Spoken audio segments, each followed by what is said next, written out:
Hello everyone, welcome you all to the sports science academy. आज हम पढ़ेंगे सारे पैरामीट्रिक टेस्ट, है ना। पैरामीट्रिक टेस्ट में क्या होता है, कौन से टेस्ट आते हैं। आवाज़ में प्रॉब्लम आ रही है क्या, वॉइस में? तो बता देना। ठीक है, जैसे आए तो बता देना। Parametric test in today's lecture we will study, right. अब पैरामीट्रिक टेस्ट में क्या क्या आता है? T test, Z test, ANOVA, ANCOVA, MANOVA, हाँ, मनोवा, ठीक है। Product movement correlation, product movement, हाँ बोलो अक्षय। कट रही है, स्टार्ट हो गई कटना।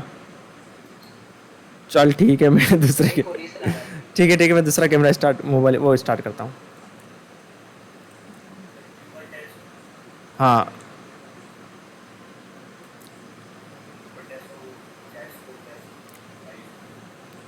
और कौन कौन से टेस्ट होते हैं?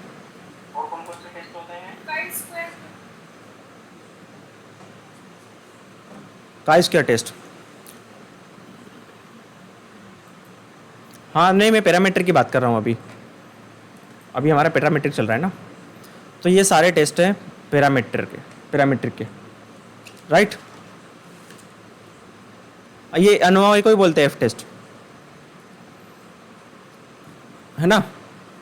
अब नॉन पैरामीट्रिक टेस्ट में कौन कौन से आ जाएंगे? नॉन पैरामीट्रिक टेस्ट में आपको बताता हूँ मैं लिस्ट नॉन पैरामीट्रिक टेस्ट की। एक तो अगर कोरिलेशन की बात करें तो कोरिलेशन में क्या आ जाएगा? स्पेयरमैन कोरिलेशन, ठीक है, स्पेयरमैन कोरिलेशन। और कौन कौन से टेस्ट आएंगे? Chi square test, chi square test, हाँ, Mann Whitney U test,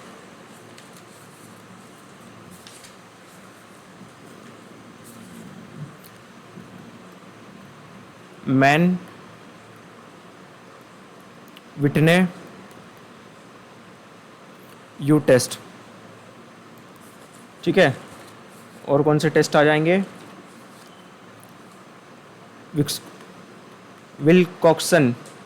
विल्कॉक्सन match pair test, ठीक है, विल्कॉक्सन टेस्ट, राइट। ये सब हमें पढ़ना नहीं है, इसकी सिचुएशन हम क्या देख लेंगे कि कंडीशन देख लेंगे बस, है ना।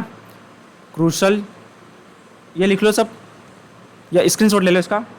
क्रूशल वैलिस टेस्ट, ठीक है, ये क्या है? Non parametric test. और कौन सा आ सकता? फ्रेडमैन टेस्ट, है ना। और कोरिलेशन में देखें तो और सारे कोई भी कोरिलेशन वगैरह, बाइसेरियल कोरिलेशन वगैरह, ये सब चीज़ें हम देखेंगे एक एक करके। तो आज हम स्टार्ट करेंगे पैरामीट्रिक टेस्ट, ये हम पढ़ेंगे, राइट। पैरामीट्रिक टेस्ट और नॉन पैरामीट्रिक टेस्ट की आपको मैंने कंडीशन बताई थी, किस जगह पे पैरामीट्रिक टेस्ट का इस्तेमाल होता है, किस जगह पे होता है। मेरी आवाज़ क्लियर है सबके लिए? आवाज़ आ रही है सबको क्लियर? ओके, है ना। तो पैरामीट्रिक टेस्ट किस कंडीशन में इस्तेमाल होता है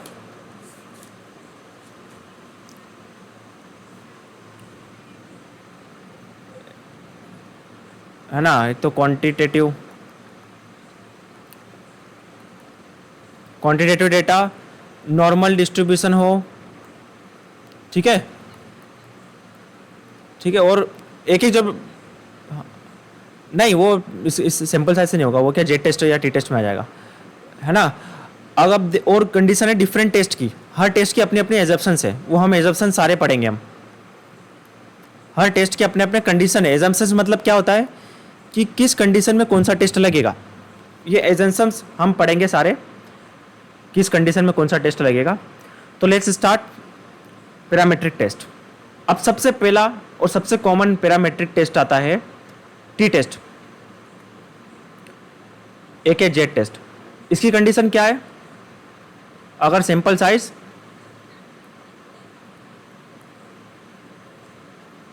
लेस देन 30, मोर देन 30, ये लिखते जाओ सब, मोर देन 30 सैंपल साइज। ठीक है, अब क्या है और क्या कंडीशन है, टी टेस्ट के दो पार्ट है, ये लिखते जाओ सब, है ना। अगर हम टी टेस्ट की बात करें, इसके आएगा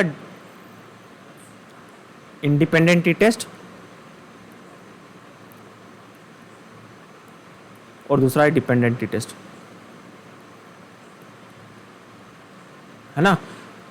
अब देखो सपोज फॉर एग्जांपल दो ग्रुप है, डिफरेंट ग्रुप है, इंडिपेंडेंट ग्रुप है।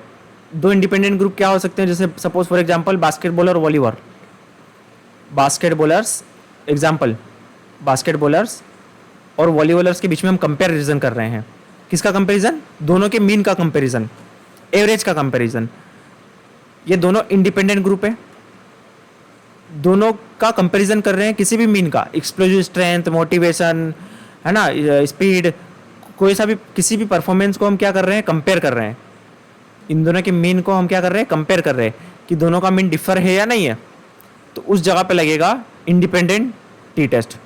किस कंडीशन पे लगेगा, two different group, we are just comparing two different group. In case of dependent t test, suppose हमने क्या किया, एक पॉपुलेशन से सैंपल ड्रॉ किया और हमने क्या लिया, प्री टेस्ट लिया। उसके बाद क्या दी, सपोज हमने ट्रेनिंग दी, उसके बाद में पोस्ट टेस्ट लिया। तो यहाँ पे क्या हुआ, या फिर कंट्रोल ग्रुप का भी ऐसा ले सकते हैं। तो ये सपोज हमने एक्सपेरिमेंटल ग्रुप का लिया, तो यहाँ पे एक ही ग्रुप है, सिंगल ग्रुप है, उसको अलग टाइम इंटरवल पे हम मेजर कर रहे हैं, उसको मेजर कर रहे हैं एक ही ग्रुप को। ये हो गया प्री टेस्ट पोस्ट टेस्ट। तो यहाँ पे आ जाएगा डिपेंडेंट टी टेस्ट। क्लियर है। और कौन से टेस्ट है हमारे,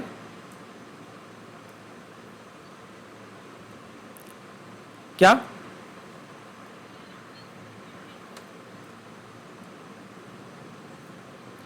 तो ये क्या है हमारे, टी टेस्ट है ना। अब अगर हम बात करें जेट टेस्ट की,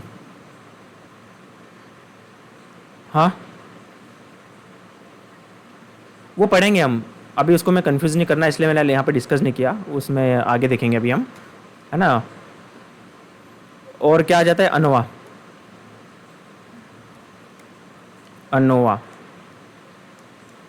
इसका फुल फॉर्म क्या है, एनालिसिस ऑफ वेरिएंस। इसमें क्या देखेंगे हम, इसमें अनोवा में सपोज 3 डिफरेंट ग्रुप है, ए, बी और सी। 3 डिफरेंट ग्रुप को हम कंपेयर कर रहे हैं,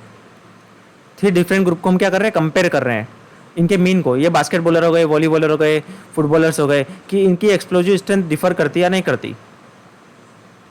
we are just comparing 3 different group, right. इस केस में लगेगा अनोवा। ये क्या है, अनोवा। नेक्स्ट आ जाता है 2 वे अनोवा। इसमें ग्रुप तो डिफरेंट हो सकते हैं, बट एक और कंडीशन आ जाती है इसमें। क्या है, एक एडिशनल कंडीशन क्या है कि इसमें जो इंडिपेंडेंट वेरिएबल है, इंडिपेंडेंट वेरिएबल है ना, इसके मोर देन 1 लेवल हो। क्या हो, लेवल हो, जैसे ए, बी 50% इंटेंसिटी पे भी देख लिया और 80% इंटेंसिटी पे भी देख लिया। ठीक है, मोर देन 1 लेवल।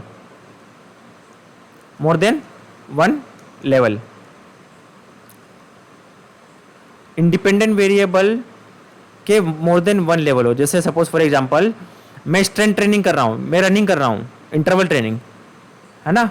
तो इंटरवल ट्रेनिंग एक 50% पे भी दे रहे हैं हम और 80% पे भी दे रहे हैं। यह है 2 वे अनोवा। मतलब इसमें क्या है, इंडिपेंडेंट वेरिएबल को हम क्लासिफाई करके 2 अलग अलग पार्ट में दे रहे हैं, मोर देन 1 लेवल। एक तो 50% इंटेंसिटी पे भी हमने इंटरवल ट्रेनिंग दे के देखी है और 80% पे भी किसी ग्रुप को हम इंटरवल ट्रेनिंग दे रहे हैं, राइट। ये भी हम पढ़ेंगे एक एक करके, सारी चीज़ें एक एक करके पढ़ेंगे। अभी हम थोड़ा सा डिस्कस कर रहे हैं ताकि ज़्यादा कन्फ्यूज़न ना हो, थोड़ा सा क्लियर हो जाए। ठीक है, अब आता है नेक्स्ट है मनोवा।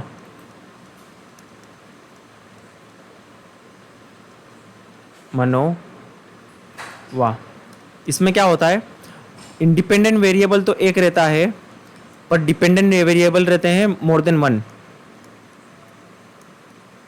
क्या है, more than one dependent variable. Got it, समझ में आ रहा है। नेक्स्ट है टू वे मनोवा। टू वे मनोवा में क्या होता है, क्या होता है टू वे मनोवा में, इंडिपेंडेंट वेरिएबल भी एक से ज़्यादा रहते हैं, इंडिपेंडेंट वेरिएबल भी एक से ज़्यादा रहते हैं और डिपेंडेंट वेरिएबल भी एक से ज़्यादा रहते हैं। ये है टू वे मनोवा। क्लियर है यहाँ तक सबको।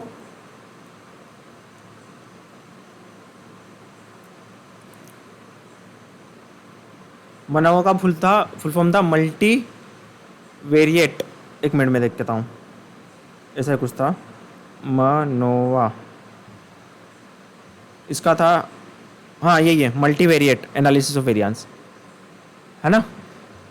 Multivariate analysis of variance, multivariate मतलब क्या है इसमें, कि इसमें जो डिपेंडेंट वेरिएबल है ये है more than one, right, dependent variable is more than one.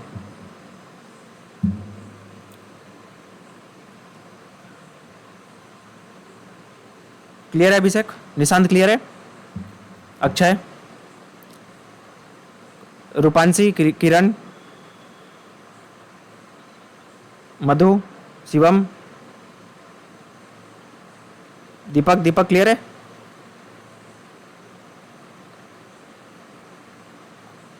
कौन सा वाला, मनोवा, मनोवा, मनोवा क्या होता है, देखो हम जब इंडिपेंडेंट वेरिएबल और डिपेंडेंट वेरिएबल का टेस्ट करते हैं तो मनोवा उस कंडीशन में लगाया जाता है जिस कंडीशन में डिपेंडेंट वेरिएबल एक से ज़्यादा हो। सपोज हम क्या कर रहे हैं, इंटरवल ट्रेनिंग कर रहे हैं, हमें एक साथ एनालिसिस करना है दोनों डिपेंडेंट वेरिएबल का। इंटरवल ट्रेनिंग का इफेक्ट किस पे देख रहे हैं हम, हेमोग्लोबिन पे भी देख रहे हैं और प्लाज्मा वॉल्यूम पे भी देख रहे हैं, या हेमेटोक्रिट।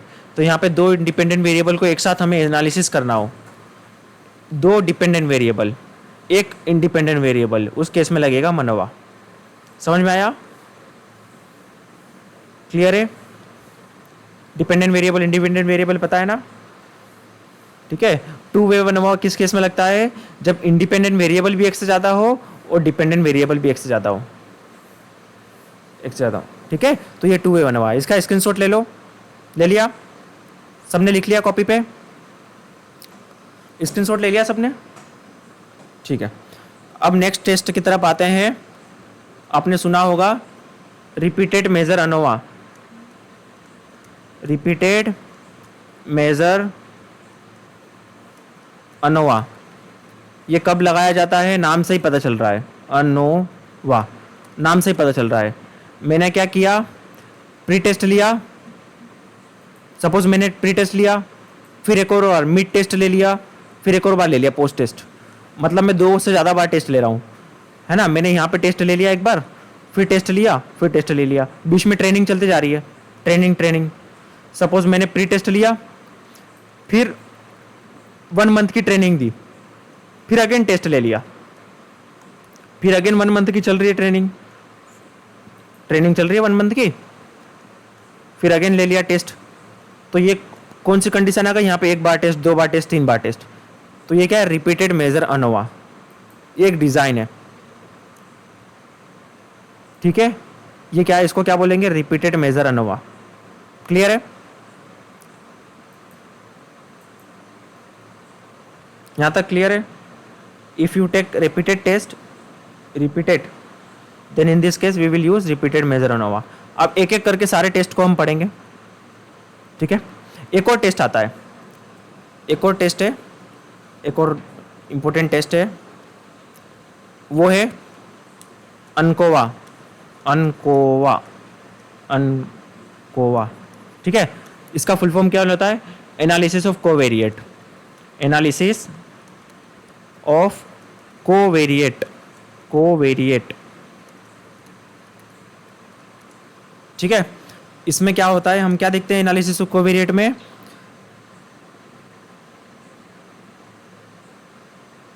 म्यूट कर दे कौन है,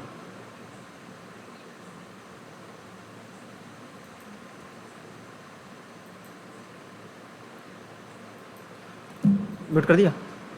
देखो अब ये कब इस्तेमाल होता है एनालिसिस ऑफ कोवेरिएट, ये कोवेरिएट का मतलब क्या होता है, जो हमारे वेरिएबल को इफेक्ट कर सकता है, जो हमारे इंडिपेंडेंट वेरिएबल को इफेक्ट कर सकता है ना। तो उस कंडीशन में ये हमें किसी भी, ये इंडिपेंडेंट वेरिएबल का हम इफेक्ट देख रहे हैं डिपेंडेंट वेरिएबल के ऊपर। तो कोई ऐसा वेरिएबल है जैसे सपोज एज, एज फैक्टर हो गया है ना, प्री एक्सपीरियंस एज हो गया, क्या बोल सकते हैं उसको, ट्रेनिंग एज हो गई, या फिर सेक्स हो गया, या कोई सा भी ऐसा वेरिएबल है जो हमारे वेरिएबल को इफेक्ट कर सकता है, उसके इफेक्ट को एलिमिनेट करने के लिए प्री लेवल जो इंडिपेंडेंट वेरिएबल में डिफरेंसेस आता है ना, सपोज दो ग्रुप है मेरे और दोनों को एक ग्रुप में डिफरेंसेस थे, एज में डिफरेंसेस था, तो एज को मुझे हटाना पड़ेगा ना, एज फैक्टर को, तभी तो मैं रियल डिफरेंस देख पाऊंगा। तो उस केस में लगेगा अनकोवा। हम किसी ऐसे कोवेरिएट को लेते हैं, कोवेरिएट को इफेक्ट को हटाते हैं ताकि वो हमारे डिपेंडेंट वेरिएबल पे, हमारे वेरिएबल पे इफेक्ट ना डाले। तो कोवेरिएबल वेरिएट हम बोल सकते हैं कैसा वेरिएबल है ना, जो हमारे an independent variable date can influence the outcome, right. ऐसा वेरिएबल है जो हमारे आउटकम को क्या हो सकता है, इफेक्ट कर सकता है। वो कोवेरिएट क्या हो सकता है, एज फैक्टर हो सकता है, ठीक है, फिर ट्रेनिंग एक्सपीरियंस हो सकता है, या जो भी एक्सट्रानियस वेरिएबल हम जो देखते हैं आइडेंटिफाई कर लेते हैं। तो रियल मीनिंग, रियल डिफरेंस देखने के लिए हम क्या करते हैं, कोवेरिएट लगाते हैं। क्लियर है। तो ये सारे हमारे टेस्ट है। क्लियर है यहां तक सबको? अमन क्लियर है? निशांत, सत्येंद्र, मधुलिका क्लियर है? सारे टेस्ट। अब वन बाय वन हम सारे टेस्ट पढ़ेंगे, जितना इंपॉर्टेंट है उतना मैं आपको बताऊंगा, ज़्यादा टाइम वेस्ट नहीं करेंगे, मतलब more than enough we will study as per the exam. ठीक है, तो let's proceed with first t test.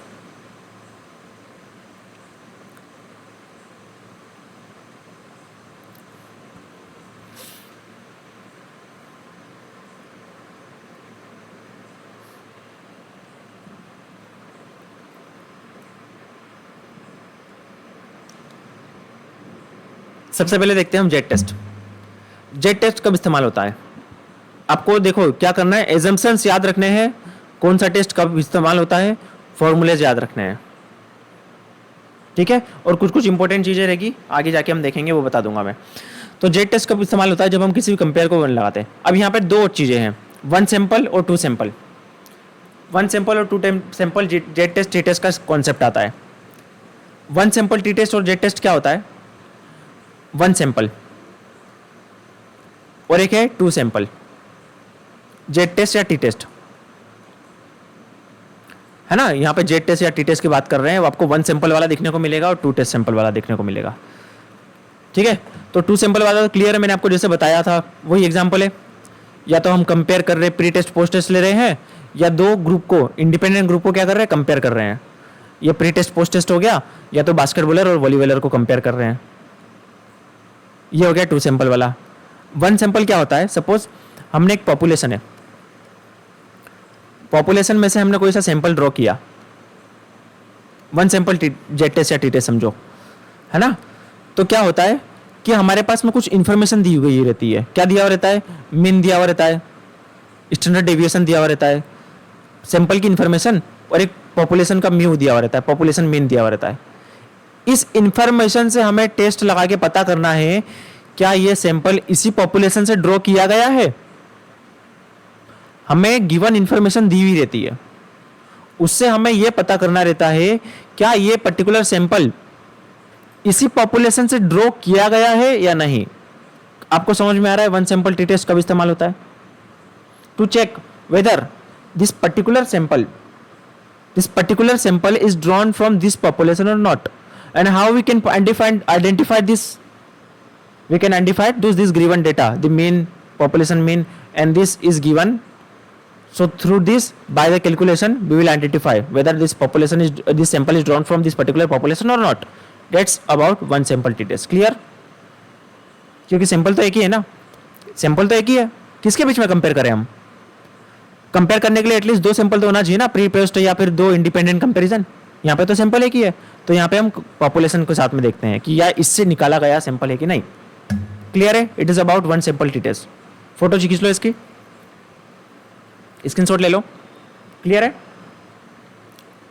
ये डायग्राम बना लो इधर वाला. Got it everyone? Now proceed. So this is the one sample T test. Okay.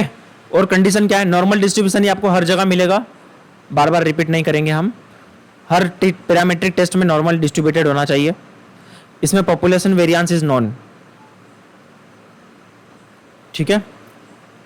अब देखो दो कंडीशन आती है जेड टेस्ट की और टी टेस्ट की. जेड टेस्ट में क्या होना चाहिए? पॉपुलेशन वेरिएंस क्या रहेगा? नॉन रहेगा. दो डिफरेंस देख लो जेड टेस्ट में और टी टेस्ट में. एक तो आपको मैंने बता दिया था, मोर देन 30 सैंपल साइज और लेस देन 30. एक और क्या है? एक और क्या वेरिएबल है? एक और क्या फैक्टर है जिससे दोनों में डिफरेंशिएशन होता है? क्या है? Population variance. किसमें नॉन है? पॉपुलेशन वेरिएंस किसमें नॉन है? जेड टेस्ट में, टी टेस्ट में बच्चों? पहला क्या बोलते हैं उसको? पॉपुलेशन वेरिएंस किसमें नॉन होना चाहिए? इसमें क्या रहेगा? जेड टेस्ट में पॉपुलेशन वेरिएंस नॉन. इसमें क्या रहेगा? अननोन. पॉपुलेशन वेरिएंस नहीं पता रहेगा. ठीक है, ये लिख लो, राइट इट डाउन. ये और एक्स्ट्रा एजप्शंस है, एक्स्ट्रा कंडीशन है. बाकी तो आपको पता ही है, नॉर्मल डिस्ट्रीब्यूशन होना चाहिए, ये होना चाहिए, वो होना चाहिए, वो हर कॉमन फैक्टर्स है. That is a unique fact about z test and t test. If population variance is known, then we will use z test and sample size more than 30. If population variance is unknown, we will use t-test and sample size is less than 30. Got it? Write it down.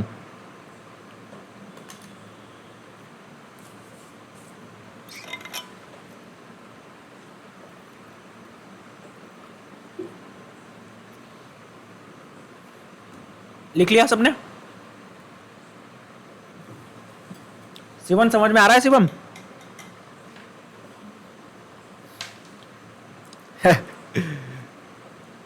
इसका formula क्या है? Formula लिख लीजिए, formula लिख लीजिए सब.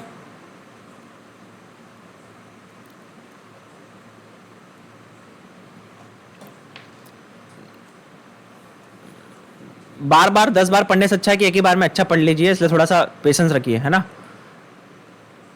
Formula लिख लीजिए. Z test one sample. लिख लिया सबने?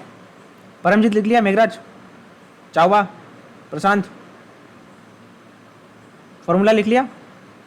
अतुल, ठीक है. ये एग्जांपल है. जैसे आपको मैंने क्या बताया था, किस कंडीशन में वन सैंपल जेड टेस्ट इस्तेमाल होता है.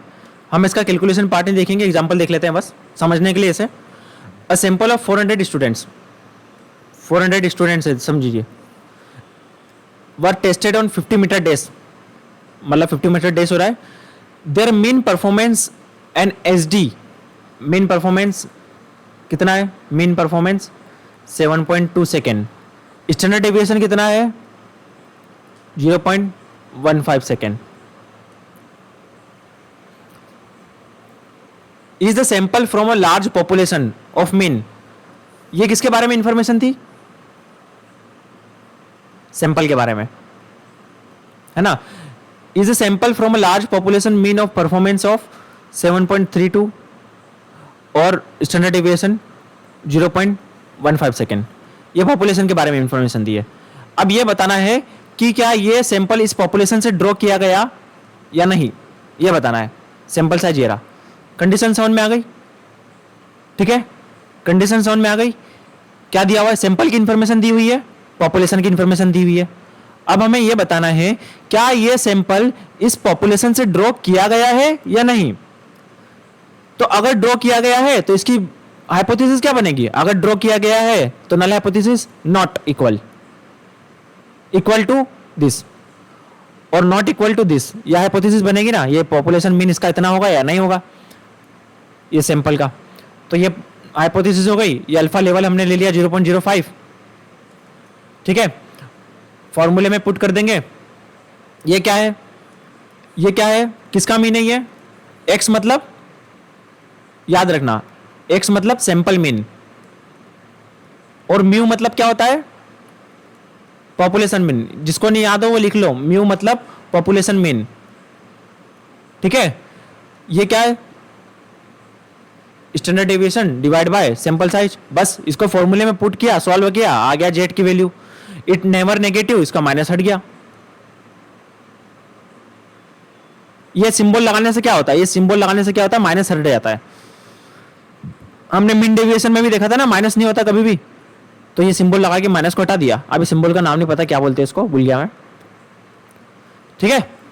अब जेड टेस्ट हमारे पास आ गया। अब इसको टेबल में देखेंगे, हम टेबल में देखेंगे अगर जेड की वैल्यू, तो जेड की वैल्यू क्या है, 1.96 आई है, 1.96। देखो कहां दिख रही 1.96 वैल्यू, मैं आपको दिखाता हूं, ये रही, ठीक है 1.96। जेड के लिए मैंने आपको क्या बताया था, फिक्स वैल्यू होती है, फिक्स वैल्यू होती है, डीएफ वैल्यू के हिसाब से नहीं देखते हम, कॉमन वैल्यू है, 1.96 है, ठीक है। यहाँ पे ये टू टेल हाइपोथेसिस लगी है 0.5 के लिए, ये हो गया जेड की वैल्यू। अब ये जो वैल्यू है ये हमारी 1.96, ये 16 बड़ा है ना 1.96 से, क्या हुआ, ये क्रिटिकल वैल्यू से बड़ा है, क्रिटिकल वैल्यू से बड़ा है कैलकुलेटेड वैल्यू, तो क्या होगा, नल हाइपोथेसिस रिजेक्टेड है कि नहीं, बस खत्म काम, यही हो गया जेड टेस्ट। ये इससे आगे ज़्यादा डिटेल में जाने की जरूरत नहीं है, बस फॉर्मूला याद कर लो। कभी वैल्यू बाय चांस वैल्यू आपको ये दे दी न्यूमेरिकल में, तो आप इसे सॉल्व कर पाओ, अप्लाई कर पाओ, ठीक है। उससे ज़्यादा आपको डिटेल में जाने की जरूरत नहीं है, लेंदी चीज़ें एमसीक्यूज के एग्जाम में नहीं आती। कल की क्लास में कहाँ थी पलक, आना चाहिए ना रेगुलर, मैं 2 दिन से वही तो पढ़ा रहा हूँ, आना चाहिए ना पलक, रोज रेगुलर क्लास ज्वाइन करो सभी बच्चे। ऐसे में क्या होता है, लिंक नहीं बनती ना फिर। देखो क्या होता है, 1 टेल 2 टेल, सपोज, हाँ बोलो अक्षर,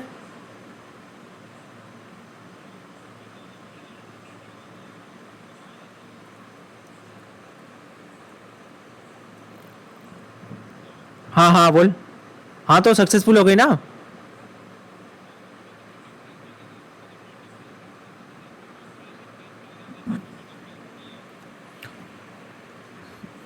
null hypothesis rejected at 0.05 level of significance, right, there since therefore population, null hypothesis rejected मतलब क्या हुआ, alternate hypothesis accepted, मतलब रिसर्च हाइपोथेसिस एक्सेप्टेड है ना। तो रिसर्च हाइपोथेसिस मतलब क्या हुआ, population means on dashboard is not equal to this.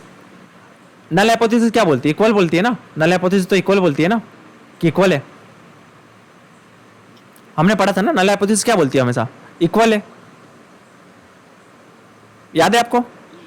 और रिसर्च हाइपोथेसिस क्या बोलती है, नॉट इक्वल मतलब डिफरेंस है, नॉट इक्वल का ये तो मतलब होता है कि डिफरेंस है। नॉट इक्वल का मतलब क्या होता है, मैंने बोला कि ये दोनों नॉट इक्वल है, इसका मतलब क्या हुआ कि डिफरेंस है, बी बड़ा है ए से, तो ये सही तो है, सही है ना, ठीक है। हाँ अलग अलग है, यस, हाँ। तो 1 टेल 2 टेल देखो, test whether difference is not there और नॉट, ये क्या 2 टेल हाइपोथेसिस है। 2 टेल हाइपोथेसिस क्यों है, क्योंकि यहाँ पे बोला नहीं है, यहाँ पे क्या बोला है, टेस्ट करो इक्वल है या नहीं है, ये बोला गया है। मैं अगर यहाँ पे बोलता, सपोज यहाँ पे कंडीशन ऐसे आती, test whether population mean is greater than 3.2 और नॉट, ये कभी हाइपोथेसिस बनती, तो ये क्या होता है 1 टेल। यहाँ पे 2 टेल क्यों है देखो बच्चों, क्योंकि यहाँ पे क्या बोला है, test whether population mean is equal to 3.2 और नॉट। अब ये बड़ा भी हो सकता है, छोटा भी हो सकता है। अगर यहां पर ग्रेटर देन लेस देन का सिंबल आ जाता हाइपोथेसिस में, तो ये होती one tail hypothesis. Greater than less than, है ना, greater than less than more than, तो ये होता वन टेल हाइपोथेसिस। ठीक है, क्लियर है सबको? ये एक और एग्जांपल है, आप देख लेना इसका। नेक्स्ट आता हमारा two sample independent T test, sorry independent test, है ना। तो ये सेम कंडीशन जो डेट टेस्ट की सेम कंडीशन आएगी, क्या आएगी? Less than one, population variance known. बाकी एक्स्ट्रा क्या है कि दो इंडिपेंडेंट सैंपल को कंपेयर कर रहे हैं हम, कुछ भी हो सकता है, मेल फीमेल, बास्केटबॉलर्स, वॉलीबॉलर, उनको हम कंपेयर कर रहे हैं। ये हमारा फॉर्मूला है, राइट इट डाउन, फॉर्मूला लिख लो सब, ऊपर डाल देना जेट टेस्ट, फिर यहां पे लिख देना टू सैंपल, और ये फॉर्मूला लिखो।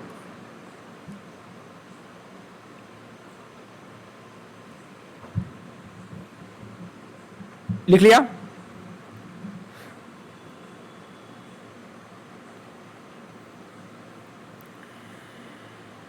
ठीक है,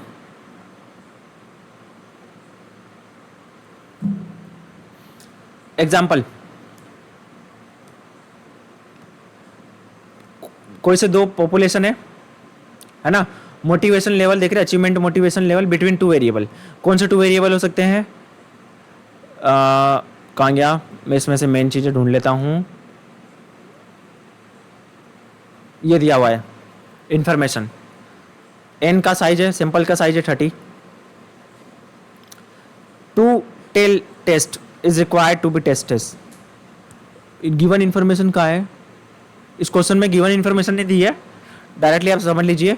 दो मीन दिए अगर रहेंगे, एक पॉपुलेशन समझ लीजिए ए और दूसरा है बी, दूसरे का मीन दिया अगर रहेगा, स्टैंडर्ड डेविएशन दिया रहेगा और सैंपल साइज दिया रहेगा। ये क्वेश्चन में गिवन है, it is given in the question. हमें किसी भी दो ग्रुप के मीन को कंपेयर करना है ना, इतना सा कॉन्सेप्ट है। ये पे फुटबॉलर्स और वॉलीबॉलर्स के दिया हुआ है 5% लेवल पे, हमें इन दोनों के ग्रुप को कंपेयर करना है।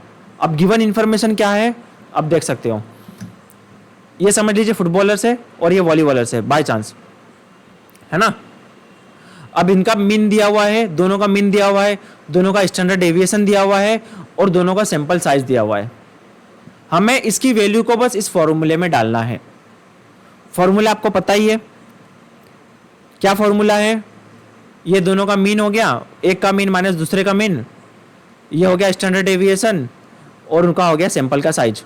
इसको सॉल्व करोगे, आ गया जेड स्कोर, जेड का टेबल, क्या बोल सकते हैं उसको, आउटकम। अब इसको हम कंपेयर कर लेंगे टेबल वैल्यू से। स्टिल टेबल वैल्यू कितनी दी है? 0.5 के लिए है या 5% लेवल ऑफ सिग्निफिकेंस के लिए इतनी वैल्यू है। टेबल वैल्यू हमारी बड़ी आ गई, नल हाइपोथेसिस रिजेक्टेड, खत्म काम। वही थंब रूल हमको आपको हमेशा फॉलो करना है। इस calculated value is greater then tabulated value. Tabulated value का और नाम क्या है? रुक जा, कोई नहीं बोलेगा। Shivam, Paramjeet, calculated tabulated value का दूसरा नाम क्या है?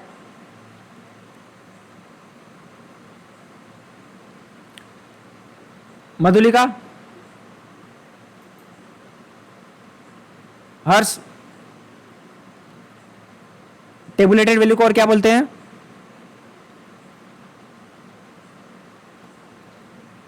ये दो आवाज कैसे है एक साथ? क्रिटिकल वैल्यू, ठीक है। बस, तो क्या होगा? नल हाइपोथेसिस रिजेक्टेड, सिंपल सा कॉन्सेप्ट। नल हाइपोथेसिस रिजेक्टेड मतलब क्या है? क्या होगा? हमारी हाइपोथेसिस क्या बनी थी कि दोनों क्या है, डिफरेंट है, डिफरेंट है दोनों का जो भी स्कोर है, what ever the dependent variable it is a strength, it is a speed, what ever you can just assume, different है। अब आते हैं हम टी टेस्ट की तरफ। टी टेस्ट की कंडीशंस आप नहीं, ये रूल है, इसको रट लो, ये रूल है, थंब रूल है। ऐसी ओनली फ्यू कंडीशंस आती है, कुछ कंडीशंस आती है बस नॉन पैरामीट्रिक में, वो आपको बताऊंगा मैं। हर जगह पे यही है 99%। तो नल हाइपोथेसिस रिजेक्टेड। इसमें कोई कंफ्यूज नहीं होना। आपको पैसेज आ जाता है कई बार एग्जाम में, बहुत सिंपल सा पैसेज होता है, 3-4 क्वेश्चन होते हैं, इंटरप्रिटेशन करना है बस, रिजेक्ट करना है एक्सेप्ट करना है, रिजेक्ट करना एक्सेप्ट करना है। आपने प्रीवियस ईयर पेपर में देखा होगा। तो बहुत सिंपल सी चीजें हैं, है ना। हाँ तो चलो नेक्स्ट पढ़ते हैं टी टेस्ट की तरफ। अब टी टेस्ट का एजम्पशन क्या था? पॉपुलेशन वेरिएंस इज अननोन और sample size is less than, लिखो sample size is less than 30, लिखो लिखो। पॉपुलेशन वेरिएंस इज अननोन, बाकी तो नॉर्मल डिस्ट्रीब्यूशन वगैरह ये सब चीजें कॉमन है। As a part of every parametric test we need to follow this. Next, clear है ना। इसको किसने दिया था? WS गोसेट ने 1908 में। क्लियर है, आगे बढ़े। 2 कंडीशन है, लिख लो। और ये WGS गोसेट ने दिया था 1908 में। 1 सैंपल टी टेस्ट, अभी आपको मैंने 2 बताए थे, 1 sample T test, z 2 sample T test बताया था ना, ये सेम वैसा ही है यहाँ पे, सेम जैसा हमने जेड टेस्ट में देखा। इसका फॉर्मूला लिख लो, बड़ी सी हेडिंग डालो टी टेस्ट, उसके नीचे डालो 1 सैंपल और right it down this formula. लिख लिया फॉर्मूला। बाकी कंडीशंस एजम्पशंस वही है, कब इस्तेमाल किए करेंगे हम? नॉर्मल डिस्ट्रीब्यूशन हो, पॉपुलेशन वेरिएंस इज अननोन हो, और क्या क्या कंडीशंस है, इंडिपेंडेंट ऑफ ईच अदर, है ना। तो ये कंडीशंस है, फॉर्मूला लिख लिया सबने। चलो आगे बढ़ते हैं। एग्जाम्पल, बहुत सिंपल सा एग्जाम्पल है, पिछली बार जैसा जो एग्जाम्पल था वही एग्जाम्पल यहाँ पे है, वैसा ही कंडीशन है इसकी। सिस्टोलिक ब्लड प्रेशर है 25 एग्जीक्यूटिव्स का, मतलब क्या, सैंपल साइज 25 है। फाउंड 140, कितना निकला? 140 निकला, मीन निकला। ये सैंपल की इंफॉर्मेशन आ गई है, सैंपल की इंफॉर्मेशन आ गई है, स्टैंडर्ड डेविएशन आ गया ये, और पॉपुलेशन की इंफॉर्मेशन ये रही, ये पॉपुलेशन की इंफॉर्मेशन। ठीक है, इससे पता करना है on the basis of sample can it be concluded at जी। अब यहाँ पे देखो लेवल ऑफ सिग्निफिकेंस क्या है? 0.1, that the mean systolic blood pressure is the population. हमें यहाँ पे क्या कंक्लूजन निकालना है, क्या पता करना है कि ये जो सैंपल है ना, इस सैंपल का ये डेटा दिया हुआ है, तो इसका पॉपुलेशन मीन क्या 130 होगा, ये देखना है। क्या पता करना है हमें? ये सैंपल की इंफॉर्मेशन दी है, ये सैंपल की इंफॉर्मेशन दी है, क्या इस पर्टिकुलर सैंपल का पॉपुलेशन मीन क्या 130 होगा या नहीं होगा? देखो यही है, क्या 130 होगा या नहीं होगा, यही पता करना है, बस सिंपल सी बात है। बस इसको वैल्यू को पुट कर दो इसमें, ये वैल्यू डाल देंगे हम, ये हमारा हो गया सैंपल का मीन, ये पॉपुलेशन का मीन, ये सैंपल साइज, और सॉरी स्टैंडर्ड डेविएशन, और ये सैंपल का साइज आ गया T5। वेरी सिंपल, क्लियर है ना? क्लियर है सबको? ठीक है, फॉर्मूला लिख लिया ना। तो बस अब हमारी टेबल वैल्यू देखो, इस बार क्या टेबल वैल्यू है ये, पहले क्या थी 0.05 था, अभी ये क्या 0.01 है, तो टेबल वैल्यू क्या हो गई है? DF वैल्यू 24 पे। अभी देखो यहाँ पे हम आ गए टी टेस्ट की तरफ। तो टी टेस्ट में सिग्निफिकेंट वैल्यू किन चीज़ों पे डिपेंड करती है? एक तो DF वैल्यू के ऊपर, critical value, sorry critical value किन चीज़ों पे डिपेंड करती है? एक तो DF वैल्यू के ऊपर, दूसरा क्या फैक्टर है? लेवल ऑफ सिग्निफिकेंस 0.05 ले रहे या 0.01 ले रहे। बट जेड टेस्ट में क्या था? जेड टेस्ट में DF वैल्यू के ऊपर डिपेंड नहीं करती, वहां पे फिक्स वैल्यू है ना, फिक्स वैल्यू है ना, वो डिपेंड करेगी 0.05 रहेगा या 0.01 रहेगा। तो यहाँ पे DF वैल्यू देखो, DF वैल्यू थी 24, है ना। DF मतलब क्या हुआ? DF मतलब क्या होता है? Degree of freedom N-1। यहाँ पे 1 क्यों लिया? क्योंकि क्या है, ये 1 सैंपल टी टेस्ट है, 1 सैंपल है। जब यहाँ पे हम प्री पोस्ट लगाएंगे, अगर सपोज हम बात करते हैं प्री पोस्ट की, तो उस टाइप पे, या फिर 2 वॉलीबॉलर और बास्केटबॉलर को कंपेयर कर रहे हैं, उस टाइम पे DF वैल्यू क्या हो जाएगी बच्चों? यस, क्या हो जाएगी DF वैल्यू उस टाइम पे?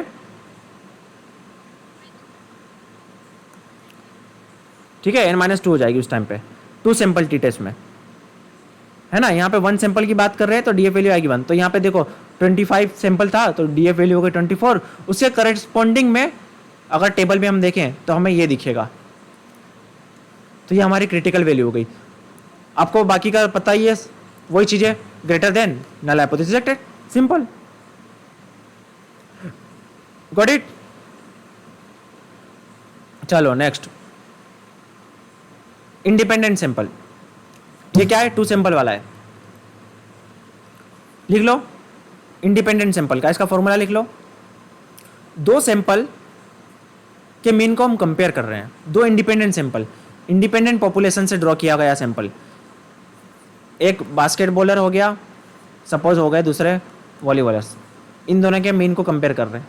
सब सोच रहे होंगे हर बार मेरे मुंह से यही निकलता है, आप क्या करें, फिक्स हो गया ना, बास्केटबॉलर वॉलीबॉलर, बोलने में आसान लगता है तो क्या है, ठीक है, ये दोनों ग्रुप को कंपेयर कर रहे हैं, दोनों के मीन को कंपेयर कर रहे हैं कि यार डिफरेंट है या नहीं है, बस इतना हम देखना चाहते हैं।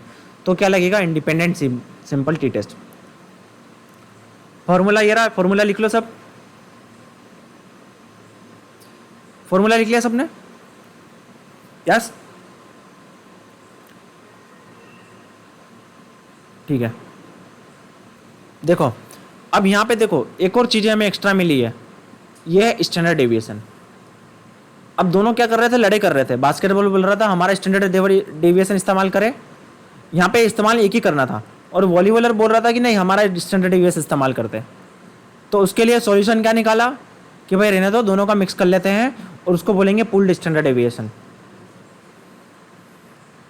पूल्ड सैंपल स्टैंडर्ड डेविएशन, ये निकाला जाता है इसमें कि दोनों को कंबाइन कर लिया। उसका फॉर्मूला ये रहा, ये फॉर्मूला आएगा नहीं, इसका न्यूमेरिकल आएगा नहीं, आपको इतना लेंदी है, और आएगा भी तो आप कर नहीं पाओगे, इसलिए छोड़ दो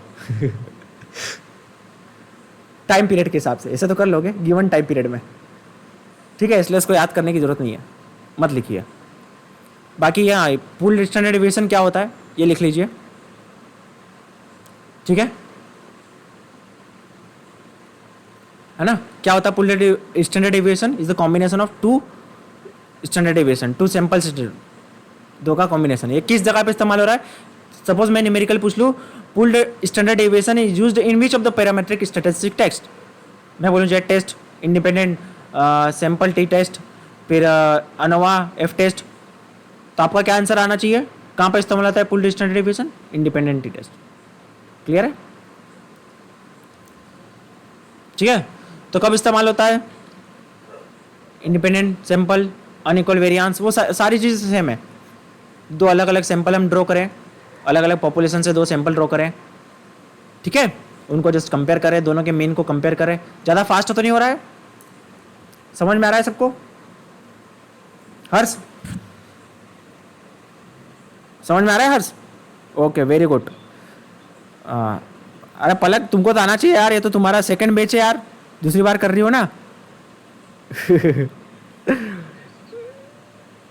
अरे सारी वीडियो देखी तो थी, कोई बात नहीं।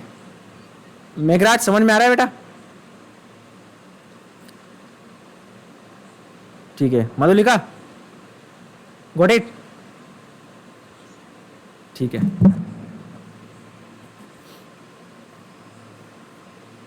ओके फाइन, तो देखो ये है हमारा एग्जाम्पल, इसको सॉल्व नहीं करेंगे, आएगा नहीं, बहुत बड़ा है, ठीक है। बस इसका क्या कंडीशन में बता देता हूँ, ये हमारा 2 सिटी है, एक्स और वाई, दोनों को कंपेयर कर रहे हैं, कुछ भी कंपेयर कर रहे हैं, हाइट समझ लो, कुछ भी समझ लो, हाइट है सेंटीमीटर में, ठीक है, इन दोनों का स्क्वायर करके, ये जानने की जरूरत नहीं, छोड़ो, ये सब आएगा नहीं। हाँ फॉर्मूला याद कर लो बस, कभी ये डायरेक्ट अगर गिवन वैल्यू क्वेश्चन में दे दी तो आप बाय चांस कभी दे दी तो आप क्या कर सकते हो, लगा के सॉल्व कर सकते हो, ठीक है, बाकी हमें पढ़ना नहीं है। कंडीशन सेम है, रिजेक्ट करने की एक्सेप्ट करने की कंडीशन सेम है यहाँ पे भी, ठीक है, डायरेक्टली इंटरप्रिटेशन निकालना तो सेम है, अगर इससे बड़ा आएगा तो रिजेक्टेड। ये देखो 18 सैंपल है, डीएफ वैल्यू 0.5 लिया, 1 टेल्ड है सपोज, तो क्या आएगी 1.734 डीएफ वैल्यू और क्रिटिकल वैल्यू। डीएफ वैल्यू का फॉर्मूला ये रहा 2 सैंपल में, है ना, T test for pair sample, T test for pair sample. अब सपोज कंडीशन क्या आती है, पॉपुलेशन से मैंने क्या किया, सैंपल ड्रॉ किया, सैंपल ड्रॉ किया, है ना, इनका क्या लिया, प्री टेस्ट लिया, प्री टेस्ट लिया मैंने, समझ लीजिए होमोग्लोबिन का टेस्ट लिया, फिर मैंने क्या दी इनको, ट्रेनिंग दी, ट्रेनिंग दी, फिर क्या लिया, पोस्ट टेस्ट लिया, पोस्ट टेस्ट लिया। यहाँ पे क्या है, एक ही टेस्ट को, एक ही सैंपल को हम अलग अलग पीरियड में 2 बार मेज़र कर रहे हैं, एक ही सैंपल को, एक ही ग्रुप ऑफ सैंपल को, एक ही ग्रुप ऑफ सैंपल को we are taking again, pre test pre post बोल सकते हैं, प्री पोस्ट डिजाइन में इस्तेमाल होता है इसका, ठीक है। तो ये है हमारा, इस केस में लगेगा पेयर्ड। पेयर्ड मतलब क्या है, ये दोनों एक दूसरे पे डिपेंडेंट है ना, इसलिए इसको डिपेंडेंट टी टेस्ट बोलते हैं, डिपेंडेंट टी टेस्ट भी बोल सकते हैं या पेयर्ड बोल सकते हैं, पेयर्ड, है ना, क्योंकि एक दूसरे से डिपेंडेंट है। ये चेंजेस पोस्ट में कैसा पता चलेगा, जब हमारे पास में इसका प्री हो, तो ये एक दूसरे पे डिपेंडेंट करते हैं डेटा, वरना उसके बिना कोई कंक्लूजन नहीं निकलेगा ना। तो ये डिपेंडेंट टी टेस्ट समझ में आ रहा है सबको, कब इस्तेमाल होता है, क्लियर है, बस, are you getting. Single sample tested over a different period of time, ठीक है, same participants are measured on 2 occasions, clear है।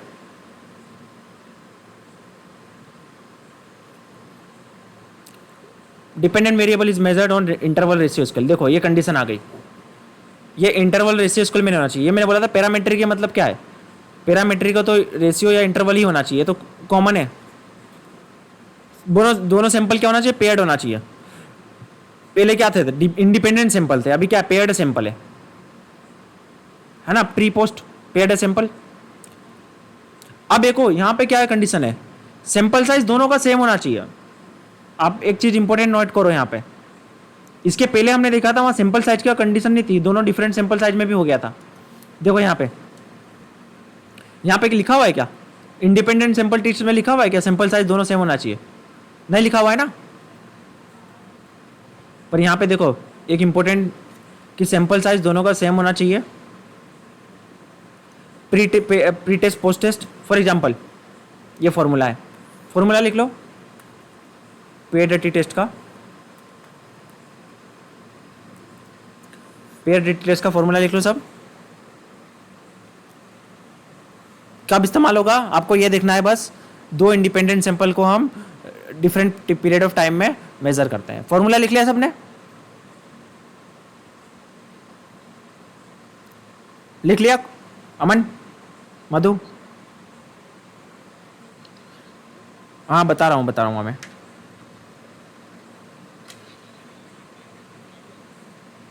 ये डी वाला लिख लो, बाकी आएगा नहीं ऐसा, ये सब ये चीज़ें आएगी नहीं, ये रहने दो, ये लिखो बस, ये लिख लो बस, ठीक है, बस ये लिख लो, ये दोनों, ये मत लिखना,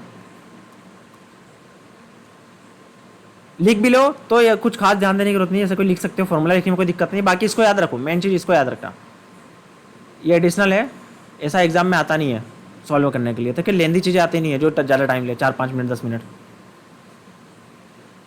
ज़्यादा से ज़्यादा ये क्वेश्चन कहाँ पे आ सकते हैं, मेज दो कॉलम में आ सकता है, जब फॉर्मूला अगर बड़ा हो तो वो मेज दो कॉलम में आ सकता है ना, कि आइडेंटिफाई करना है कि कौन सा टेस्ट का कौन सा फॉर्मूला है।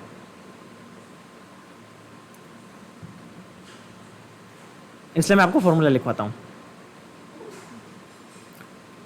अब देखो प्री पोस्ट मेडिटेशन का ट्रीटमेंट दिया गया है, बिफोर आफ्टर जानना है, सिंपल सी कंडीशन है ना, ये तो डायरेक्ट कंडीशन दे दिया, डिफरेंस बता दिया इसमें। मैं आप हमको दूसरे एग्जांपल में ले जाता हूँ, ये है सपोज कोई डिपेंडेंट वेरिएबल है, कुछ भी मान लो, वेट मान लो before after exercise, any dependent variable you can take, उसका इफेक्ट हो रहा है, एक्सरसाइज का इफेक्ट हो रहा है, एनी डिपेंडेंट वेरिएबल, ये सेंटीमीटर, इंचेस, वेस्ट साइज, कुछ भी मान लो इसको। तो ये प्री दे दिया, पोस्ट दे दिया, ये डी का मतलब क्या है, ये दोनों का डिफरेंस है, और डिफरेंस का स्क्वायर कर दिया और उसका सम अप कर दिया, ये आ गया। ये नहीं पढ़ना है आपको, चिंता मत करो इसको, ये हो गया हमारा टी टेस्ट। क्लियर है ना। आपको कैसे नल हाइपोथेसिस को रिजेक्ट करते हैं, एक्सेप्ट करते हैं, ये आ गया, कैसे इंटरप्रिटेशन करते हैं ये समझ में आ गया। क्लियर है यहाँ तक सबको, फॉर्मूले सभी के पता है, बस इससे ज़्यादा इसको आपको जानने की जरूरत नहीं है, इसका न्यूमेरिकल आपको सॉल्व करने की जरूरत नहीं है ना। अब आते हैं हम अनोवा के ऊपर। 1 मिनट वाटर ब्रेक, 2 मिनट, चलो।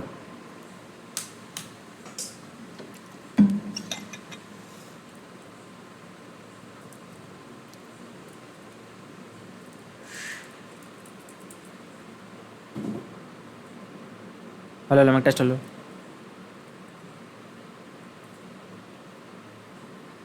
अब आते हैं अनोवा की तरफ। हेलो हेलो, मैं टेस्ट चलो। Hello ANOVA. अब देखो, अब हमारे पास आ जाते हैं 3 सिंपल साले, समझ लीजिए।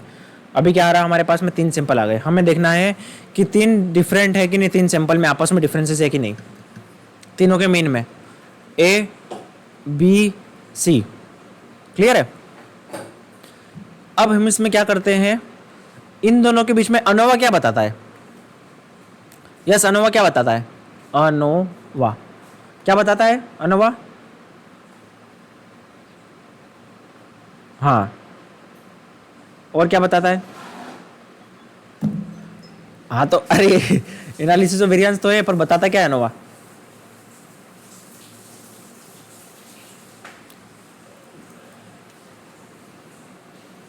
हाँ, दोनों डिफरेंट है कि नहीं है, इतना ही बताएगा ना, उससे ज़्यादा तो कुछ बताएगा नहीं। कि तीनों में आपस में डिफरेंसेस है या नहीं है ना, तीनों में आपस में डिफरेंसेस है या नहीं है। अगर हमें बस अनोवा इतना ही बताता है, हमें अगर फर्दर इंफॉर्मेशन चाहिए कि बी बड़ा है या सी बड़ा है कंपेरेटिवली, या आपस में पेयर वाइज कंपेरिजन करना है, तो उसके लिए हम क्या लगाते हैं, post hoc test. Post hoc test. ANOVA only tells us whether these three groups are differ or not on the basis of mean value. These 3 groups are differ or not, significantly different or not. It does not tell कि B is greater than C or C is greater than B या A. For further information we use post hoc test. Got it? What is post hoc test? Everyone, what is post hoc test? So when we use post hoc test, when we need, screen गायब हो गई क्या बच्चों?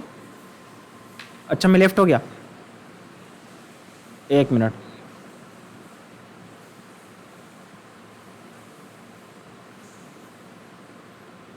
मैं इसको rejoin कर लेता हूँ। 10-20 मिनट और पढ़ेंगे, 20 मिनट और पढ़ेंगे, ध्यान से सुन लो, पेशेंस रखो थोड़ा सा। नींद आ रही है तो थोड़ा बहुत चल फिर लो, ठीक है। थोड़ा सा अपना ब्लड प्रेशर को हाई कर लो, नींबू पानी पी लो, है ना। और सुनना तो पड़ेगा यार, उसका लिए कोई शॉर्टकट नहीं है, ठीक है। पढ़ना तो पड़ेगा, है कि नहीं। अब मजबूरी में पढ़ो या खुशी खुशी पढ़ो, शॉर्टकट तो कुछ है नहीं, इसलिए खुशी खुशी पढ़ लो, नहीं तो मार खाओ के पढ़ोगे, समझ रहे हो। जूनियर के लिए बोल रहा हूँ, सीनियर डोंट टेक इट, हो गए।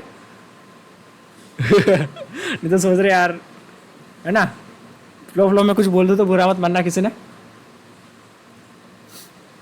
निशान हंसना बंद कर ले, हो ज्यादा हंस रहा है, ठीक है। तो पोस्ट हॉक टेस्ट कब लगाते हैं हम, जब फर्दर इंफॉर्मेशन निकालनी है।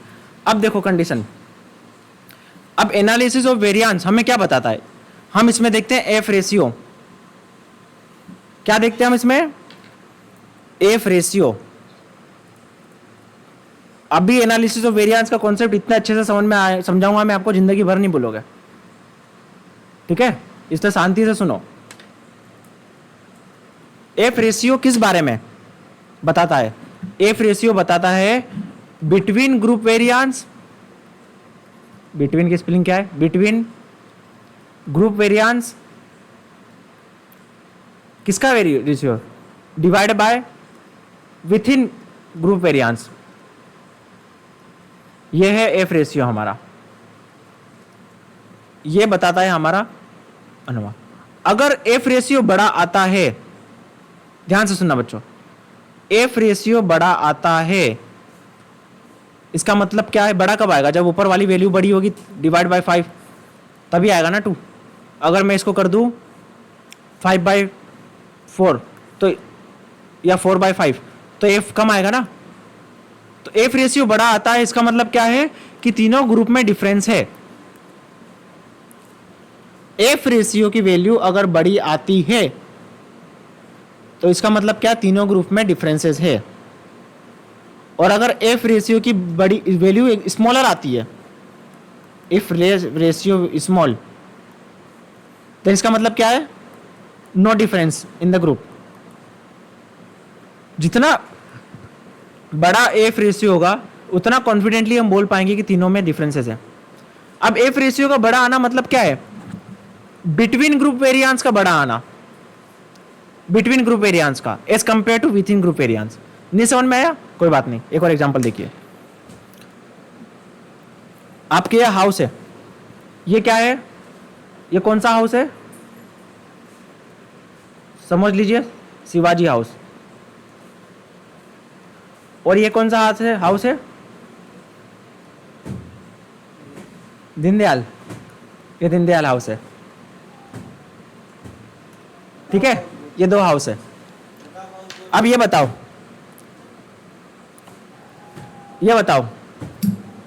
ये बच्चे दीनदयाल के हैं और ये है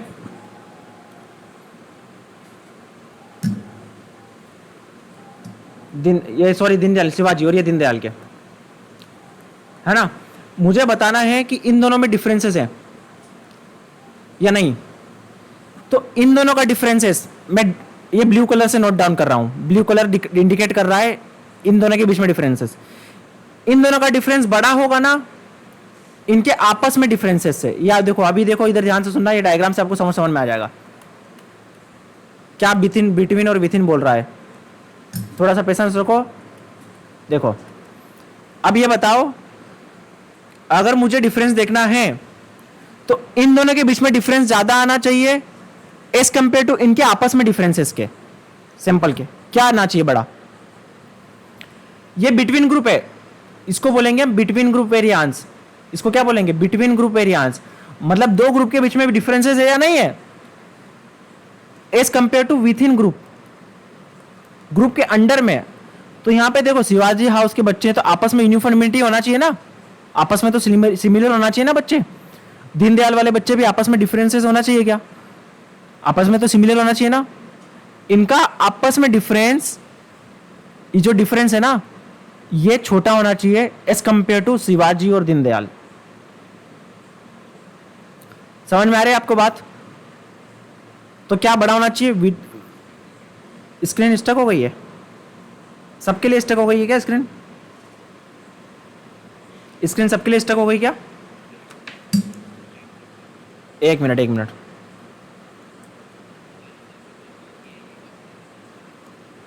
हाँ समझ गया मैं। ठीक है, वो फिर समझ में नहीं आता है समय। एक मिनट है, मैं एक बार उसको वापस से प्रेजेंट करता हूँ।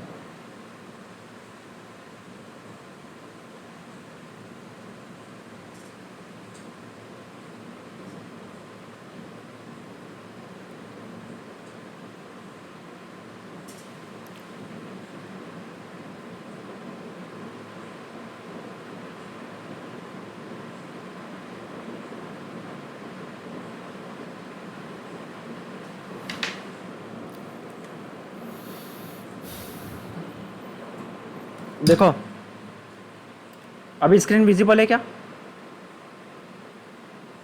स्क्रीन विजिबल है अभी।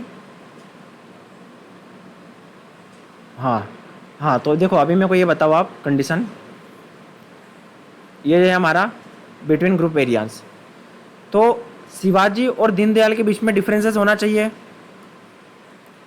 ना।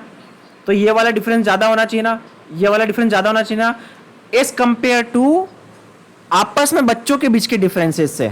यह क्या हो गया, विथ इन वाला, विथ इन ग्रुप के अंदर के डिफरेंसेस से ज़्यादा होना चाहिए ना। ठीक है, तो जो शिवाजी हाउस वाले बच्चे हैं वो सभी सेम है, आपस में सेम है, और दीनदयाल वाले बच्चे आपस में सेम है। तो यही है विथ इन ग्रुप वेरिएंस। तो आपको विथ इन ग्रुप वेरिएंस और बिटवीन ग्रुप वेरिएंस में डिफरेंस समझ में आया है कि नहीं, समझ में आया। तो ये वाला जितना बड़ा होगा, बिटवीन ग्रुप वेरियांस जितना बड़ा होगा और विथ इन ग्रुप वेरियांस जितना छोटा होगा, मतलब आपस में बच्चों में डिफरेंसेस कम होगा, बच्चों में आपस में डिफरेंसेस कम होगा, बट दो ग्रुप में डिफरेंसेस ज्यादा होगा। तो बिटवीन ग्रुप वेरियांस जितना बड़ा होगा और विथ इन ग्रुप वेरियांस जितना छोटा होगा, उतना ही एफ रेशियो बड़ा होगा, और उतना ही स्ट्रांगली हम बोल रहे हैं कि अनोवा क्या बोलते हैं कि इनमें डिफरेंसेस है ग्रुप में। ये आपको बात समझ में आई, क्लियर है? ठीक है नहीं? Between group variance with in group variance clear? तो लार्जर, हाँ हाँ वही तो एफ रेशियो तो बता रहा हूं। अनोवा निकालने के लिए, सुनो सुनो, अनोवा निकालने के लिए एफ रेशियो का इस्तेमाल किया जाता है। एफ रेशियो क्या होता है? Between group variance divide by with in group variance, ये होता है अनोवा। इसके आउटपुट को बोलते हैं एफ रेशियो। क्लियर है? अनोवा सॉल्व करने के लिए एफ रेशियो का इस्तेमाल किया जाता है। और एफ रेशियो क्या होता है? बिटवीन ग्रुप वेरियांस और with in group variance. Between group variance आपको मैंने बता दिया, और विथ इन ग्रुप वेरियांस भी आपको मैंने बता दिया। क्लियर है सब? यहां तक कोई डाउट? इसका स्क्रीनशॉट ले लो। हाँ बोलिए अक्षय।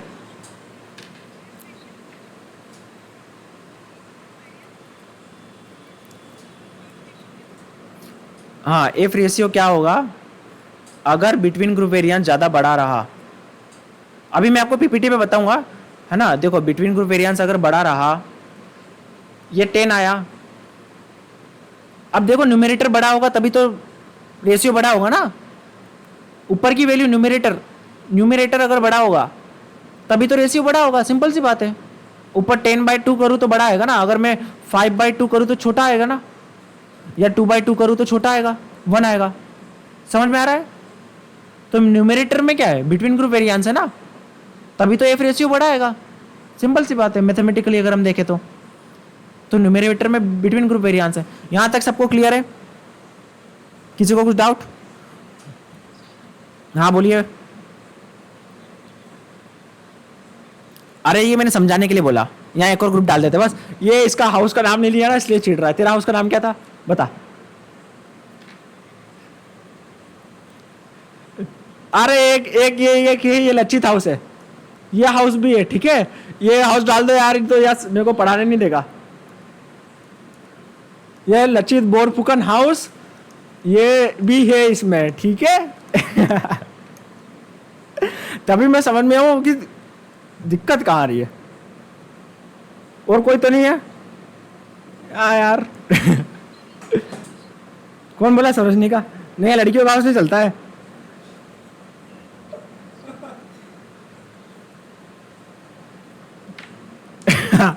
अभी अरे चलो सुनो, अनकोवा मिलेंगे, आने वाले टेस्ट बाकी है ना, सभी हाउस को डालेंगे हम एक एक करके, सभी हाउस को घुसेड़ेंगे, ठीक है। चिंता मत करो, अपना अपना हाउस का मेरे को ग्रुप में नाम लिख देना। चलो, हाँ बिल्कुल, सभी यूनिवर्सिटी, सभी हाउस, सभी लेंगे एक एक एग्जाम्पल। चलो, तो ये था हमारा F ratio. Theorem of population को कंपेयर करते हैं। एफ रेशियो दो चीजों से एस्टिमेट होता है, two different estimate population variance. क्या है? पहला वाला एस्टिमेट क्या है? बिटवीन ग्रुप वेरिएंस, जैसे आपको मैंने बताया। और सेकंड क्या है? विद इन ग्रुप वेरिएंस, ये आपको मैंने बताया। तो एफ रेशियो देख सकते हो, between group variance divided by with in group variance. इसको हम शॉर्ट फॉर्म में ऐसे लिख सकते हैं।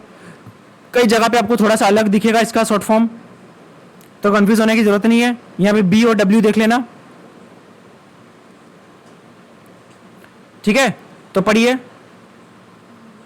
ठीक है। ये होता है हमारा between group variance. In a group are drawn from sample, the variance between group mean should be lower than the variance. देखो क्या लिखा हुआ है, ये लाइन पढ़ो आप, ये लाइन पढ़ो जो येलो में दी हुई है। If the group are drawn from the same population, the variance between the group mean, variance between the group mean, ये between the group mean should be larger than ये स्मॉलर होना चाहिए, मतलब within group variance. Clear है? Clear है ना सबको? The higher F ratio indicate the sample है drawn from the different population. अभी दिखाएंगे आपको आगे इसका इंटरप्रिटेशन और ज़्यादा। अगर if there is no difference in the mean, the between group variance estimate will be approximately equal to the within group variance. अगर मैं 10-10 कर दूं और इसका क्या आएगा 1 आएगा, इसका मतलब क्या है? बिटवीन ग्रुप वेरियांस और ये दोनों इक्वल है। सिंपल सी बात है कि नहीं? अगर F1 आता है तो इसका मतलब क्या है? 10/10 10/1 दोनों इक्वल है। बिटवीन ग्रुप वेरियांस और विद इन ग्रुप वेरियांस दोनों इक्वल है। क्लियर है? तो उसमें इस केस में क्या है? दोनों के मीन में कोई डिफरेंसेस नहीं है। दोनों के मीन में कोई डिफरेंसेस नहीं है। अगर मीन में डिफरेंसेस है तो क्या होगा? बिटवीन ग्रुप वेरियांस बड़ा रहेगा as compare to within group variance के, और उस टाइम पे एफ हमारा आएगा ग्रेटर देन 1। तो यहां पे मैं इसको काटूं तो क्या आ जाएगा? एफ क्या आ जाएगा? 2। क्लियर है? समझ पा रहे हो ये चीज? आप कंडीशन समझ पा रहे हो, है ना? तो क्या मैंने क्या बोला? एफ क्या आना चाहिए? बड़ा आना चाहिए। ये था हमारा ये। यहां तक क्लियर है सबको? अतुल, सुधांशु, अन्नू, क्लियर है? ठीक है। हाँ, अब देखो, अब हम धीरे धीरे करके इसका मैथमेटिक्स पोर्शन पे जाएंगे, कैसे सॉल्व किया जाता है। हमने कंडीशन देख ली किस जगह पे इस्तेमाल होता है, between group with in group क्या होता है। अब बारी आती है कि इसकी डीएफ वैल्यू सबसे पहले देखते हैं। हमने पिछले लास्ट टाइम देखी थी कि डीएफ वैल्यू थी। फॉर एग्जांपल 50-50 ग्रुप के 3 अलग अलग सैंपल है। तो यहां पे के का मतलब क्या है? Number of group. Number of group कितने हैं? 3 है। टोटल सैंपल का साइज कितना हो जाएगा? 150 टोटल। ठीक है, तो इसकी डीएफ एन वैल्यू क्या आ जाएगी? 3 - 1 क्या आ जाएगा? 2, नंबर ऑफ ग्रुप -1। और डीएफ डी वैल्यू क्या आ जाएगी? 150 - 3 क्या आ जाएगा? 147। तो आपको ये कभी कंडीशन दे दी तो उसकी डीएफ वैल्यू क्या आ जाएगी? 2 और 147। समझ में आ रहा? के का मतलब क्या है? नंबर ऑफ ग्रुप, और एन का मतलब टोटल सम सैंपल साइज का, तीनों को मिला के माइनस नंबर ऑफ ग्रुप। समझ में आए? ये एक लास्ट ईयर एग्जाम में आया था, अनवा में पूछा गया था सेम। ठीक है, कि इसके डीएफ वैल्यू कितनी होगी। यहां तक समझ में आया कैसे निकाल रहे डीएफ वैल्यू? किरण, रूपांशी, मानव, क्लियर है ना? डीएफ वैल्यू कैसे निकालते? अब देखो, यहां पे ये अनोवा की टेबल, ये आता है एफ रेशियो। बहुत सिंपल है ये निकालना, आपको बता रहा हूं मैं, बहुत सिंपल है। जितना दिखना है मैं खतरनाक है इतना है नहीं, बिल्कुल भी नहीं है, बहुत सिंपल है ये, है ना? इसको अगर हम इससे डिवाइड कर देंगे तो आ जाएगा ये। इसको इससे डिवाइड कर देंगे तो आ जाएगा ये। यहां तक समझ में आया? और इन दोनों को डिवाइड कर देंगे तो आ जाएगा एफ रेशियो। क्या है? हमको सिर्फ ये दोनों निकालने हैं, बाकी सब कुछ निकल जाएगा अपने आप। क्या दोनों निकालने हैं? Sum of square. Sum of square निकालना है बिटवीन ग्रुप वेरिएंस के लिए और विद इन ग्रुप वेरिएंस के लिए। इसको इससे डिवाइड कर देते हैं तो क्या आ जाएगा? ये आ जाएगा। सपोज कभी न्यूमेरिकल में आपको टेबल ही दे देना तो सॉल्व करने की जरूरत नहीं, ऐसे ही फिल कर देना बस। और इन दोनों को हम डिवाइड कर दें तो आ जाएगा ये। फिर इन दोनों को आपस में डिवाइड कर दें, है ना? इन दोनों को डिवाइड कर दे तो आ जाएगा एफ रेशियो। यहां तक समझ में आया आपको? क्लियर है? देखो यहां पे एमएसबी क्या लिखा हुआ है? एमएसबी ये लिखा हुआ है ना? मैंने क्या बताया? ये दोनों, इन दोनों को डिवाइड करा तो एमएसबी आ गया, इन दोनों को डिवाइड करा तो एमएसबी आ गया। ठीक है, वैसे ही एमएसडब्ल्यू कैसे आया? एमएसडब्ल्यू कैसे आया? इन दोनों को डिवाइड करा तो एमएसडब्ल्यू आ गया। ये रहा, इन दोनों को डिवाइड किया एमएसडब्ल्यू आ गया। एफ रेशियो कैसे आया? इन दोनों को डिवाइड किया तो एफ रेशियो आ गया। ये देखो, अब निकालना क्या है हमें? सिर्फ ये दोनों निकालना है बस। ये दोनों निकाल लिया तो सारा सब चीज़ निकल जाएगी, सारी चीज़ें निकल जाएगी। ठीक है, अब क्वेश्चन आता है ये दोनों कैसे निकाले। ये दोनों भी निकालना बहुत सिंपल है, देखिए यहां तक क्लियर है ना।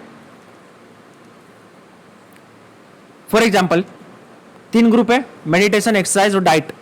ये डिपेंडेंट वेरिएबल कुछ भी समझ लीजिए, इनका ब्लड कोई भी समझ लीजिए, कुछ भी डिपेंडेंट वेरिएबल है। ये तीनों में ग्रुप है। ब्लड प्रेशर दिया हुआ है, ब्लड प्रेशर इतने में तो नहीं होगा, सिंगल डिजिट में। अब इतना पता नहीं क्यों दे दिया यहाँ पे, चलो हटा लो, कुछ भी ले लो, इसका डिपेंडेंट वेरिएबल है ना। तो क्या ये वापस में डिफरेंसेस है या नहीं है, ये देखना है बस। हमारे पास में डेटा क्या दिया हुआ है, ये डेटा दिया हुआ है। मैं ये क्यों पढ़ा रहा हूँ, क्योंकि अक्सर अनोवा एग्जाम में बहुत बार दिया गया है, एग्जाम वाले को फेवरेट हो चुका है अनोवा, कई बहुत बार देते रहते हैं ये। ठीक है, तो ये मीन सबका दिया हुआ है ना, स्टैंडर्ड डिविएशन सबका दिया हुआ है, क्लियर। आगे बढ़े, लेवल ऑफ सिग्निफिकेंस दिया हुआ है 0.05। डीएफ वैल्यू सबसे पहले निकाल लेंगे। इसकी डीएफ वैल्यू क्या होगी, यस बताइए, एनीवन। इसकी डीएफ वैल्यू मेरे को निकाल के बताइए क्या होगा।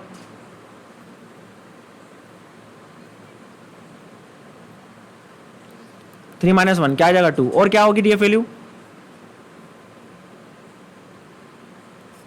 और क्या होगी बच्चों, 5 5 5 बताओ, यस पलक, हाँ 12। 15 माइनस 3 12, ये क्या है 5 5 5। टोटल एन क्या है, टोटल एन 15 है। 15 माइनस नंबर ऑफ ग्रुप कितने हैं, नंबर ऑफ ग्रुप 3 है, तो 12। तो डीएफ वैल्यू क्या आ गई आपके सामने, 2 and 12। हमारी नल हाइपोथेसिस क्या है कि तीनों ग्रुप क्या है, सेम है, ये नल हाइपोथेसिस है। ठीक है, पर हमें क्या दिखाना है कि नहीं, तीनों ग्रुप डिफरेंट है। अब सबसे पहले हम क्या निकालेंगे, सबसे पहले निकालेंगे हम ये 2 चीजें चाहिए बस हमें, ये 2 चीजें है ना। तो उसके लिए क्या करना है, सबसे पहले ग्रैंड मीन निकालेंगे। ग्रैंड मीन मतलब तीनों को मिला के जो मीन निकलेगा उसको मिलता है ग्रैंड मीन। बहुत सिंपल है, ठीक है, मैं बता रहा हूं, परेशान मत होइए, बहुत सिंपल है एकदम। ग्रैंड मीन, तीनों के सम को निकालने के बाद क्या निकलेगा, ग्रैंड मीन निकल गया, टोटल नंबर ऑफ स्कोर।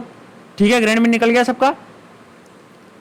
आगे बढ़ते हैं अब, ये फर्स्ट स्टेप, डीएफ वैल्यू निकालने के बाद अब क्या करना है, हमारे पास में ये गिवन डेटा का इस्तेमाल करना है बस। ये हमारे पास नई चीज आ गई है, ग्रैंड मीन अभी निकाला हमने, ये डेटा सब में दिया हुआ है ना। क्या करेंगे, सैंपल का साइज क्या है मेरा, एक ग्रुप का 5 है, ये ग्रुप का उठाइए पहले, सबसे पहले इंफॉर्मेशन 5 है, अंडर ब्रैकेट इसका मीन क्या है 11.8 है, माइनस ग्रैंड मीन क्या है 7.73, ये हो गया, इसका होल स्क्वायर कर दिया। ऐसा हर ग्रुप के लिए कर लेंगे। हर मीन को हमको क्या करना है, ये मीन को माइनस करना है, किससे माइनस करना है, ग्रैंड मीन से माइनस करना है, ग्रैंड मीन से माइनस करना है, इंटू एन से करते जाना है और इसका सम अप करते जाना है। ये लिख लो, ये क्या निकल जाएगा हमारा, सम ऑफ स्क्वायर बिटवीन ग्रुप। कितना छोटा सा फॉर्मूला है, देखो इसका फॉर्मूला कितना छोटा सा है। क्या है इसका फॉर्मूला, हर किसी ग्रुप के मीन को माइनस करेंगे हम ग्रैंड मीन से, ग्रैंड मीन से माइनस करेंगे और एन से इंटू कर देंगे और इसका स्क्वायर कर देंगे और हर ग्रुप का। बस ये निकल गया ऐसे भी, कितना सिंपल है। निकाल लोगे कि नहीं निकाल पाओगे, ये फॉर्मूला है ना इसका। ठीक है, अब इसका फॉर्मूला क्या है, लिख लो, इसका फॉर्मूला लिख लो। समझ में आ रहा है बच्चों, क्लियर कैच कर पा रहे हो। सम ऑफ स्क्वायर बिटवीन ग्रुप कैसे निकाला, कभी एग्जाम में आपको आता है तो कैसे निकालोगे, बस ये रहा सिंपल सा फॉर्मूला है। एन हर किसी ग्रुप का मीन दिया हुआ रहेगा, हर किसी के ग्रुप को मीन को माइनस करना है, एक कॉमन जो मीन निकला क्या निकला ग्रैंड मीन से, और उसका स्क्वायर करते जाना है। ऐसा हर ग्रुप का, जितने ग्रुप रहेंगे, एक दूसरे ग्रुप का, 3 ग्रुप का, उनका सम कर लेंगे। उसके बाद में क्या करना है, सेकेंड स्टेप, इसको डिवाइड कर लेंगे, डिवाइड बाय k-1। तो क्या आ जाएगा हमारा, ये आ जाएगा। देखो आगे ये निकल गया हमारा, ये फर्स्ट वाला, उसको डिवाइड कर लेंगे k माइनस वन से, तो ये आ गया हमारा A square B between group area. देखो ये क्या आ गया हमारा, ये वैल्यू आ गई, mean of square between group, ये वैल्यू आ गई। क्लियर है? किसी को कुछ डाउट यहां तक कैसे निकाला ये? इसका तो कैलकुलेशन भी सिंपल है, टी टेस्ट और इनसे भी सिंपल है इसका कैलकुलेशन, क्योंकि इसमें अंडर रूट वगैरह नहीं है ना कुछ। समझ में आया? किसी को कुछ दिक्कत हो तो पूछ लो और बता दूंगा मैं। मधुलिका, अमन, निशांत, ग्रैंड मीन सभी का सम, सारे स्कोर का सम कर लो, ये रहा ग्रैंड मीन, ग्रैंड मीन ये रहा, सभी का सम कर लो, ये निकल गया ग्रैंड मीन। कुछ नहीं करना है, एन से इंटू करना है और हर किसी के मीन को ग्रैंड मीन से माइनस करना है और सबको सम करते जाना है, उसको डिवाइड करना है k माइनस वन से, बस सिंपल, वेरी सिंपल। ये निकल गया हमारा, क्या निकल गया, mean of square between group. ये वाला वैल्यू जो निकला ना, ये कौन सा वैल्यू है, ये वाला वैल्यू जो आप देख रहे हो, ये वाला वैल्यू निकल गया हमारा। अब निकालना है हमें ये वाला वैल्यू, ये वाला ऊपर वाला निकल गया। क्लियर है? अब इसको निकालना नीचे वाला। ये भी देखो बहुत सिंपल है, देखो क्या है, क्या निकालेंगे हम, n minus one into standard deviation, बस हर किसी के लिए।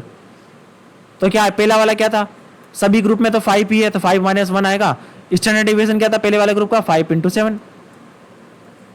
क्लियर है? कितना सिंपल है देखो। प्लस क्या आ जाएगा नेक्स्ट वाला, 5 माइनस वन, सेकेंड ग्रुप का स्टैंडर्ड डेविएशन क्या है, 10.2। कितना सिंपल है सोचो, बस।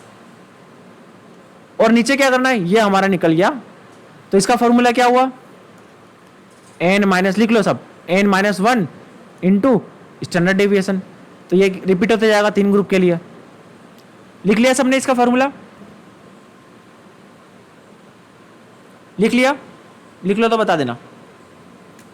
इसका लिखा ना, पहले वाले का भी? ठीक है, ये फॉर्मूला आ गया हमारे पास, n माइनस वन इंटू ये। ठीक है, क्लियर है ना? अब यहां पे देखो डिवाइड बाय क्या होगा, हमने ये निकाल लिया, ये निकाल लिया, इसके आगे की स्टेप क्या थी, ये निकालने की आगे की स्टेप क्या थी, इसको डिवाइड कर देंगे डीएफ वैल्यू से, डीएफ वैल्यू से डिवाइड कर देंगे, सिंपल। तो यहाँ पे क्या किया हमने, इसको डीएफ वैल्यू से डिवाइड कर दिया। डीएफ वैल्यू क्या है, n माइनस वन है, तो हर किसी की डीएफ वैल्यू क्या हो जाएगी, n माइनस वन, है ना? तो ये डीएफ वैल्यू से डिवाइड कर दिया हमने, ये हो जाएगा सम तीनों का।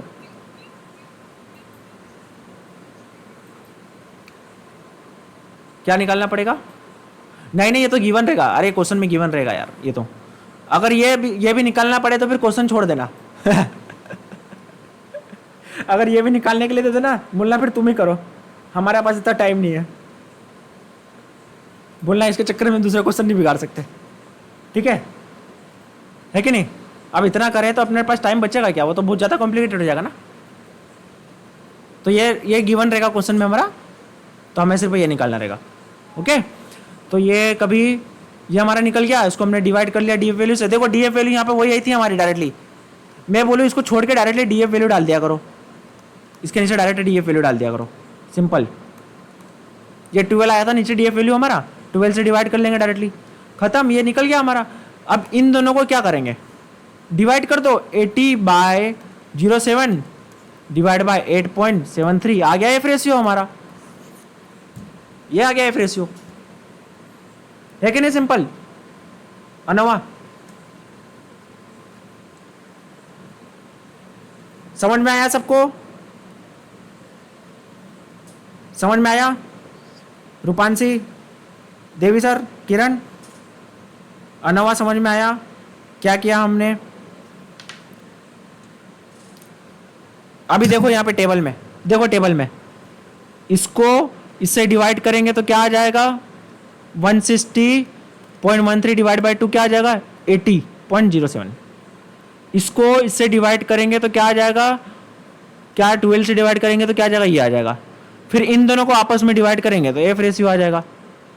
तो हमने क्या निकाला, सबसे पहले ये निकाला और ये निकाला, बस खत्म।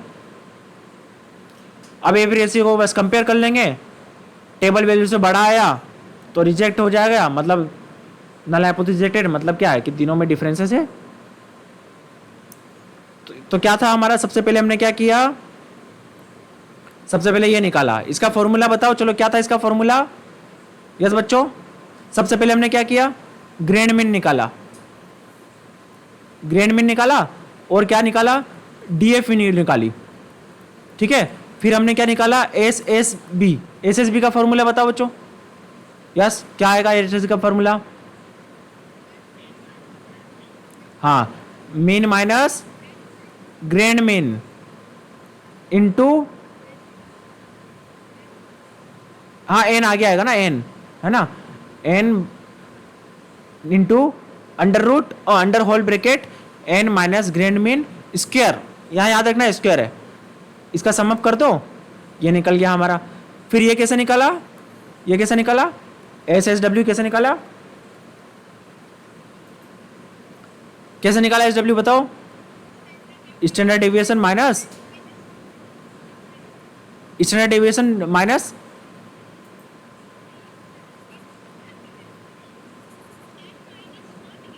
हाँ N minus 1 into standard deviation, इसमें स्क्वायर नहीं है ना, ठीक है, हाँ बस ये फॉर्मूला, हाँ ये तो हमारे पास है ना, ये डी एफ वैल्यू, बस इतना लिख लो, इतना लिख लो, बस आपका पूरा अनवा खत्म, पूरा अनवा निकाल लोगे आप, इसमें से आपको कुछ भी निकालने के लिए दे दी जाए आप निकाल लोगे, बस डी एफ वैल्यू इसके नीचे डिवाइड करना है, ये निकालने के लिए फर्दर डी एफ वैल्यू से डिवाइड कर दो दोनों को।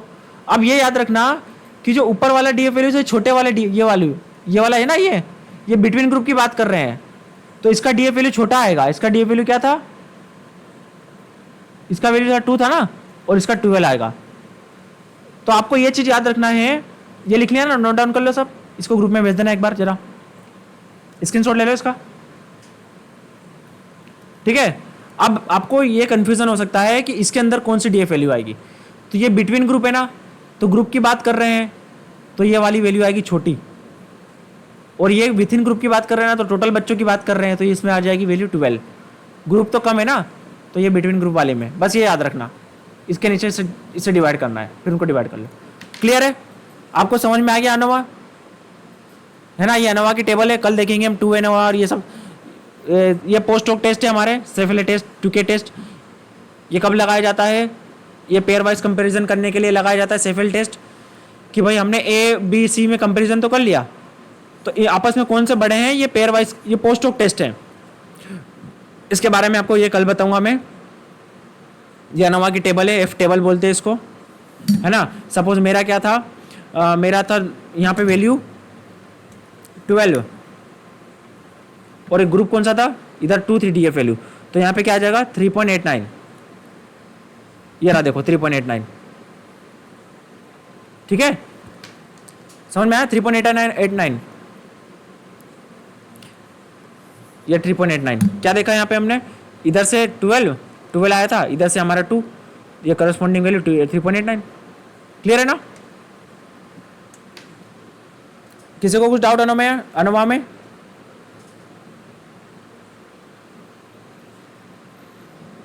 तो ये थी हमारी class, it's all about ANOVA.